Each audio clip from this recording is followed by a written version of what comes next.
Temos a litíase urinária, né? Lembrando aí da nossa anatomia, a litíase é uma pedra que desce do rim para o ureter e dependendo da localização, ele vai doer em alguns lugares diferentes. Por exemplo, é aquele paciente que chega com dor lombar.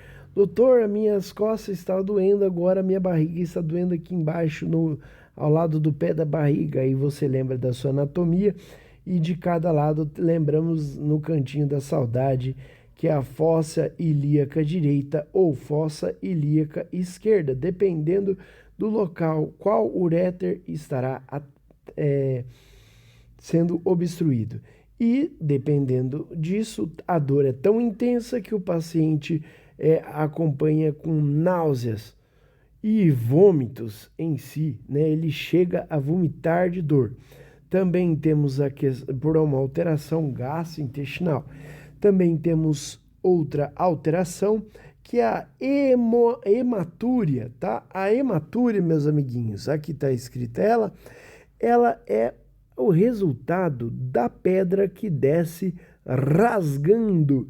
Ela desce causando danos aqui na parede do ureter. E aí o nosso paciente relata que sua urina saiu com cor de sangue ou saiu avermelhada, né? E também, dependendo da localização, essa dor pode irradiar além da fossa ilíaca esquerda ou direita, também pode irradiar para os grandes lábios ou também o testículo, né? Dependendo da localização do uréter que ela envolver.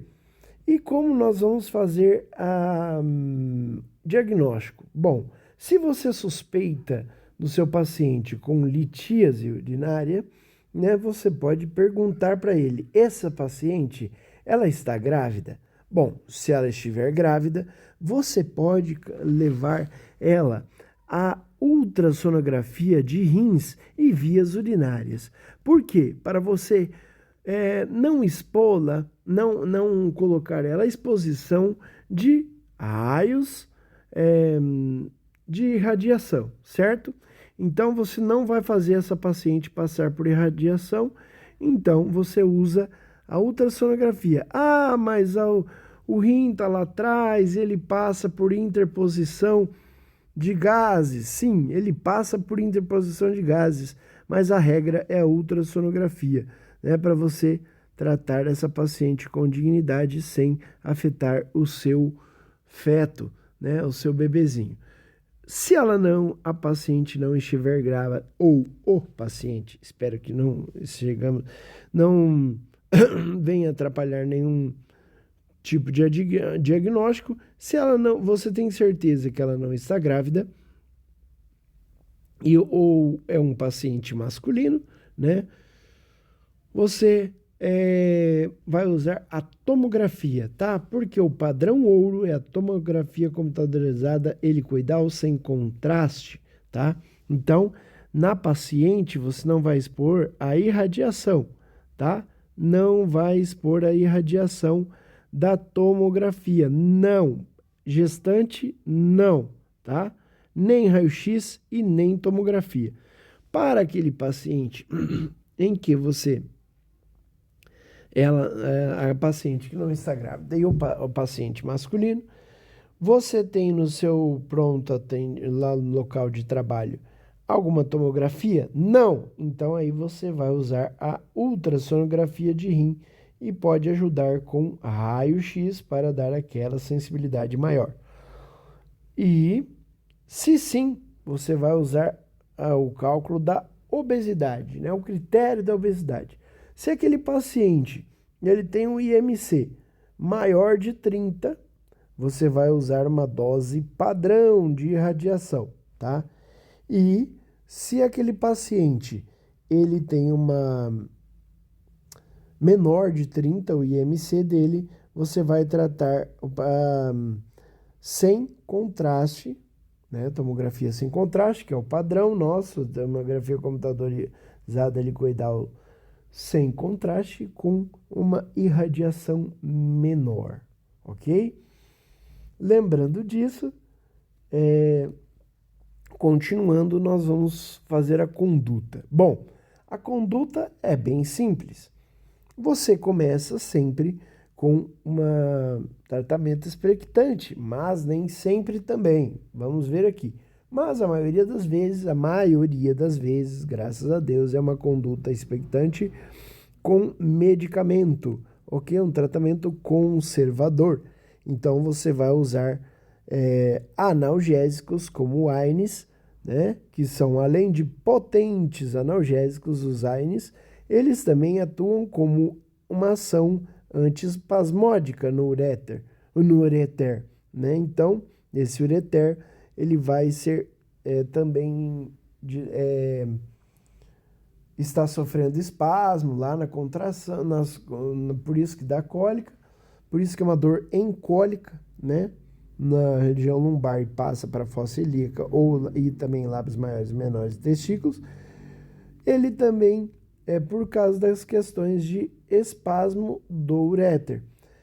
O AINES, ele é um antiespasmódico também. E a outra que você vai adicionar é a terapia expulsiva medicamentosa para dilatar o ureter, né, o seu ureter.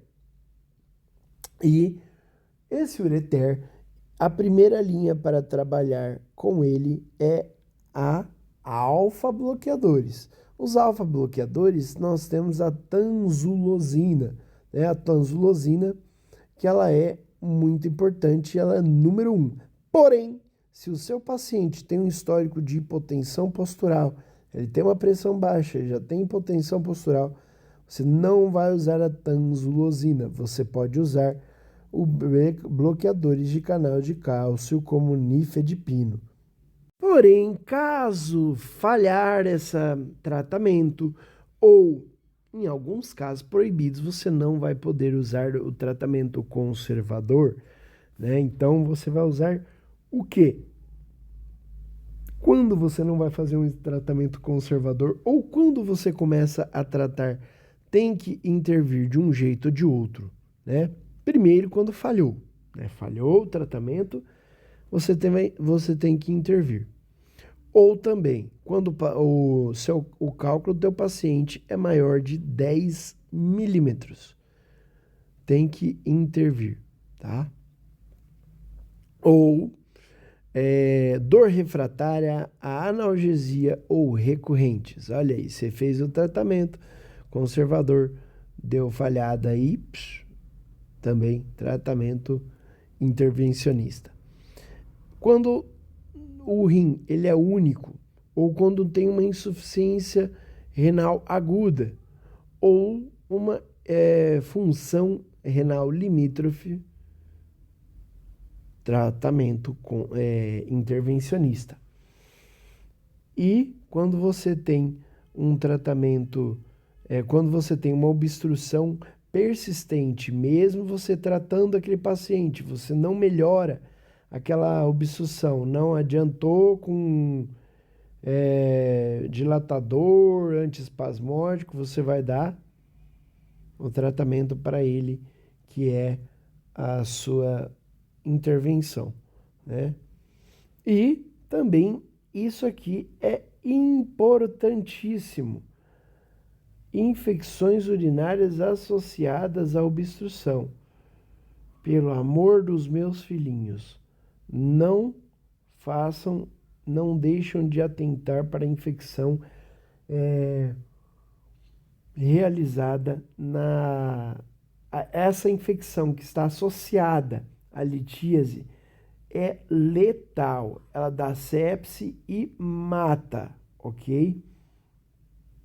Uma porque você está fazendo um tratamento ali conservador e o paciente está em analgesia, né? E outra porque é rápido, tá? É rápido.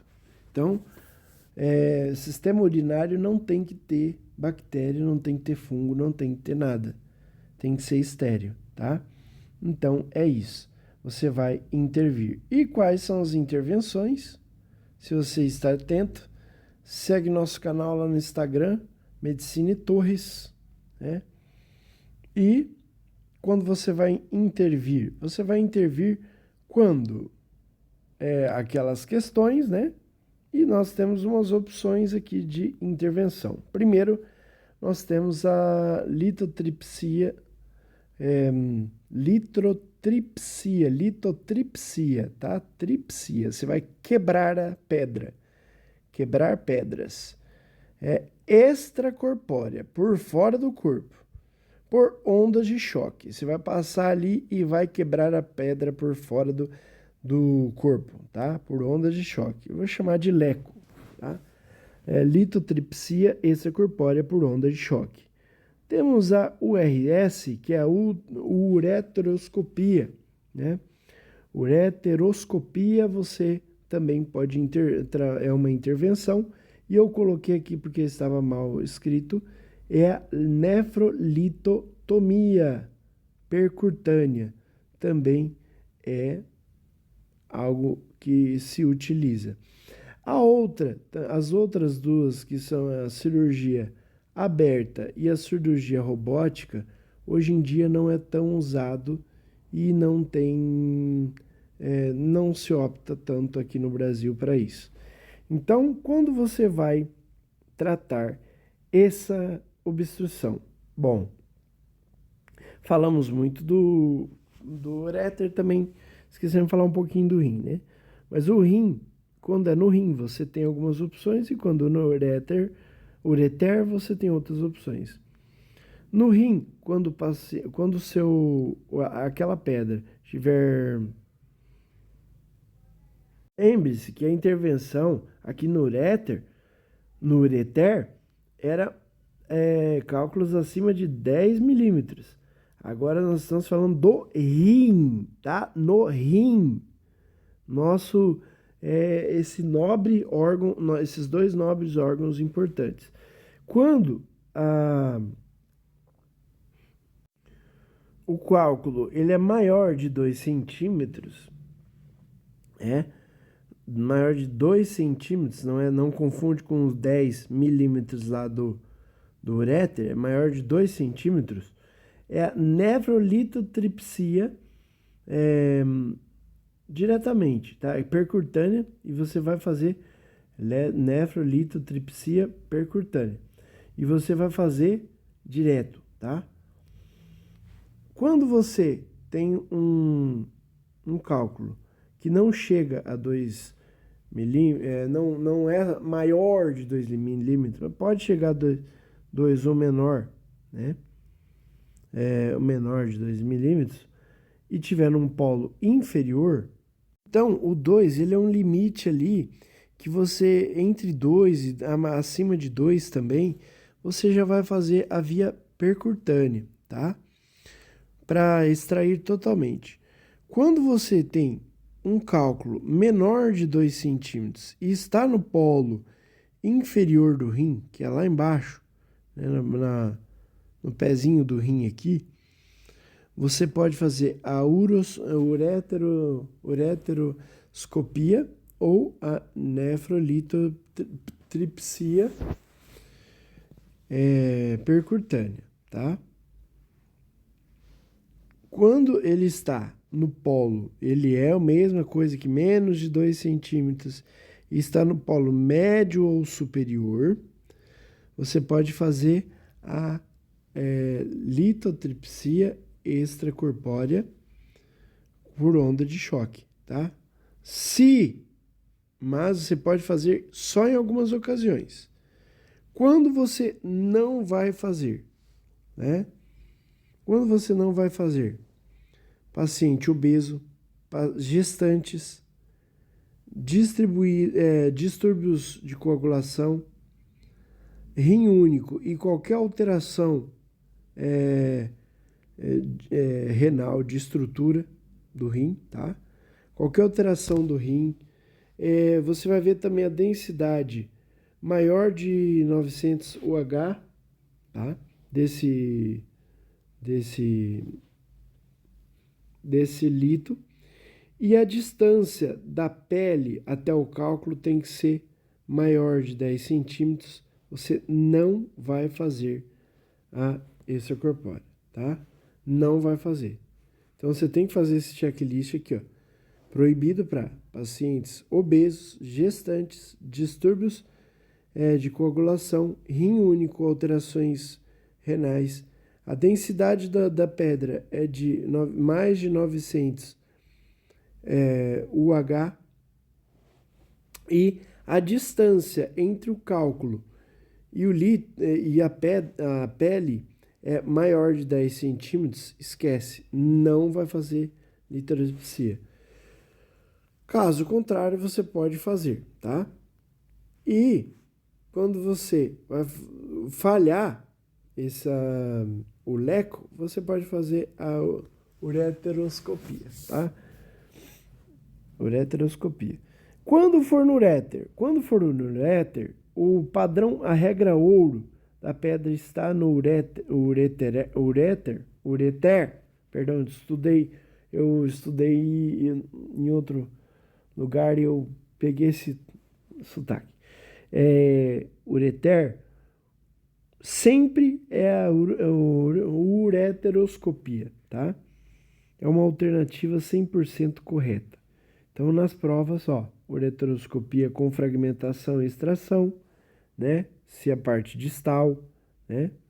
Do ureter, tá lá, ureter, parte distal, que é a parte, aqui está a parte proximal, parte medial e a parte distal, lá perto da bexiga, tá? Tá a bexiguinha aqui. Se ele estiver aqui perto, você pode fazer a ureteroscopia com fragmentação e extração. Quando estiver na parte proximal e média e tiver maior de 1 centímetro, você pode fazer a ureteroscopia imediata. E quando ele estiver em uma parte proximal ou média, né, não sendo aqui embaixo, e menor ou igual a 1 centímetro, você pode fazer o leco também. Lembrando do checklist: não obesos, não gestantes, não distúrbio de coagulação, não alterações renais, não densidade maior de UH e não distância da pele e cálculo maior de 10 centímetros, tá? Então, ou você pode fazer a ureteroscopia, ok? Então, essa é a parte das técnicas para retirar o cálculo. E na próxima nós vamos falar sobre a pielonefrite obstrutiva. Não, vamos continuar aqui nesse vídeo mesmo. Ainda dá mais um pouquinho de tempo. Aqui nós temos uma emergência, tá? Cirúrgica na urologia e está relacionado ao cálculo. 90% dos casos está relacionado a cálculos mais infecção. É uma infecção nas vias urinárias altas, né? Ali entre a pelvis renal e o rim, propriamente dito, tem a infecção terrível aqui e pode chegar a choque séptico e óbito rapidamente, ok? É uma urgência cirúrgica urológica absoluta, ok? Ela é absoluta. Pode ser por outras causas? Pode. Por exemplo, você tem outras causas aí, traumas, né? Traumas você pode ter por outra questão aí, que é a estenose pós-operatória, né? Estenose pós-operatória também pode causar pielonefrite, tá? Obstrutiva, e também tumores que comprimem, invadem o ureter, tá? E isso é uma pelvis, nefrite, nefros, né? Rim.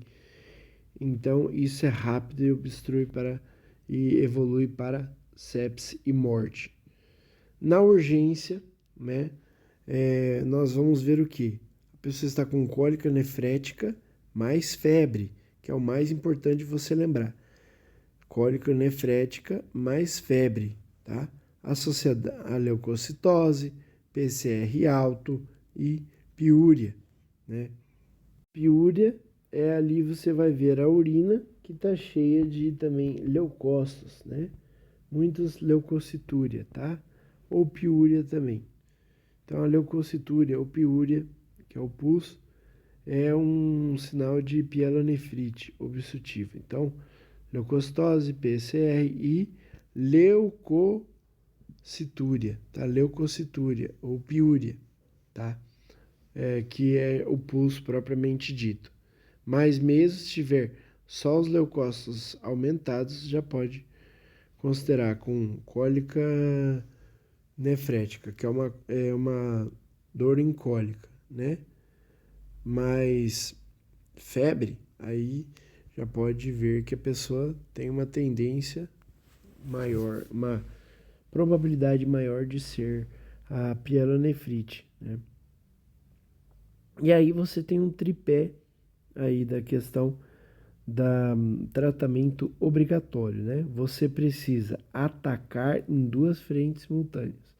Você precisa fazer duas coisas ao mesmo tempo. Então, sistêmico, você vai fazer antibiótico terapia imediata e descompressão das vias urinárias. Não adianta fazer tratamento com antibiótico terapia se não drenar. Não adianta sem drenar. Então você vai passar um catéter duplo J, né, para drenar o pus, tá? Então você tem que fazer esse tratamento e drenar o pus também, tá? E como que drenagem é essa? A drenagem urinária, tá? A pedra, ela está obstruindo ali o uréter, você vai fazer um catéter de duplo J, tá? Tá aqui um catéter duplo J, você vai passar ele, passa do lado do cálculo, não retira o cálculo, não tenta retirar o cálculo, tá?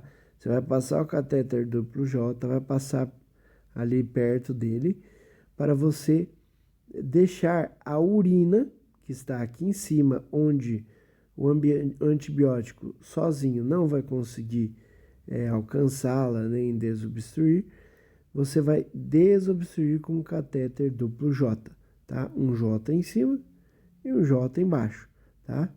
E você vai deixar essa drenagem dessa urina sair e a desobstrução urinária, né? A urina vai embora. Não tente retirar o cálculo, tá? Na fase aguda.